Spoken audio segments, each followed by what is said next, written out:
I've always believed that true friendship isn't loud, it doesn't scream in public or post on timelines. It simply stays, quietly, patiently, unshakably, just like Rishi. I met Rishi when I was 6. We were in the same neighborhood in a small town where kids still played marbles on dusty roads and fought over mango trees.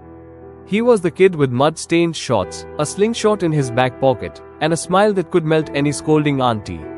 I was the quiet, neat, glasses-wearing boy who read books under the banyan tree. We were opposites, but maybe that's why we became best friends. Our friendship began with a fight over a paper boat. It was mine, he claimed it was his, and we both tore it apart in anger. Minutes later, as I sat crying over the torn boat, he quietly sat next to me, folded another one, and placed it in my hand. "We'll share this one," he said. That was Rishi, temper like fire, heart like rain. From that day on, we were inseparable. We walked to school together, shared snacks, bunked classes, mostly because of him, and even got punished together. Our teachers would sigh whenever they saw us whispering during lessons. "You two again," they'd say. And we'd grin. He protected me from bullies. I helped him pass his maths tests. He showed me how to fly a kite. I taught him how to write essays. We grew like parallel lines, close, steady, always side by side. Years passed, but nothing changed. When we reached high school, things became harder. Life began to knock on our doors. His father lost his job, and my parents began pressuring me to focus on my studies. Still, every evening, without fail, we'd meet under that same banyan tree, sometimes with a cricket bat, sometimes with silence, but always with each other. One evening, he showed up with a bruised face. I panicked, thinking he had been in a fight. But he just laughed. "Fell off my bike," he said. It was a lie. Later, I found out his father had started drinking. That night, I cried silently, wishing I could take him away from all of it. But Rishi, he never wanted pity. "Don't feel bad for me," he said once. "Just stay. That's enough." And I did. I stayed.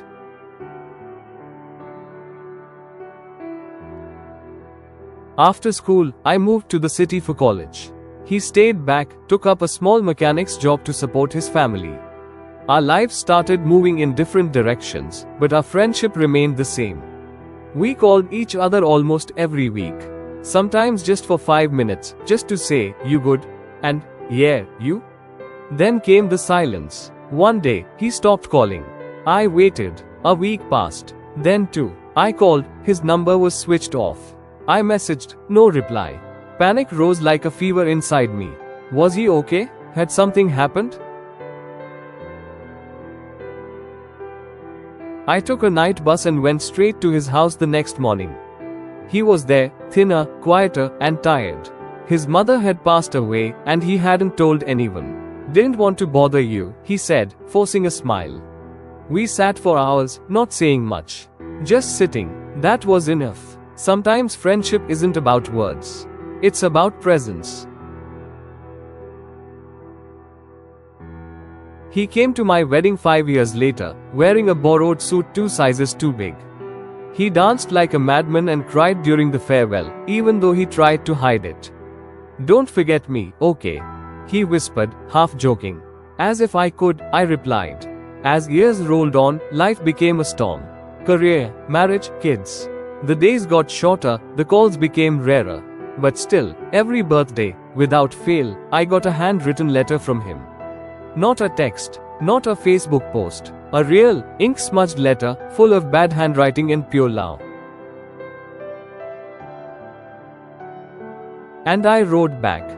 Even when my son was born, the first gift we received was from him, a handmade wooden cradle. He had carved it himself. No brand name, no price tag, just effort, just heart. That cradle still sits in our attic. Time aged us. My hair grayed, and he lost his front tooth in a bike accident. But whenever we met, even if after years, it felt like nothing had changed. Like we were still those boys fighting over paper boats. Then came the call I never wanted to receive. It was his sister. Rishi had been in an accident. He was in the hospital, unconscious. I dropped everything and rushed. When I reached, he was lying still, pale, tubes running through him. I sat by his side, holding his hand. "Hey, it's me," I whispered, voice cracking. "Don't you dare go without a fight." He opened his eyes for a moment, looked at me, smiled weakly. I stayed, I whispered, my tears falling. "Just like you asked." He squeezed my hand. Rishi survived, but he couldn't walk anymore. The accident had left him paralyzed from the waist down. But you know what he said the first time I wheeled him out into the sun? "Well, at least I don't have to walk to the fridge anymore." That was Rishi, always laughing at the pain, always turning scars into stories. We still meet, sometimes in silence, sometimes in laughter. We sit under a banyan tree in a park now, older, slower, but still together. People ask me, what's the secret to lifelong friendship?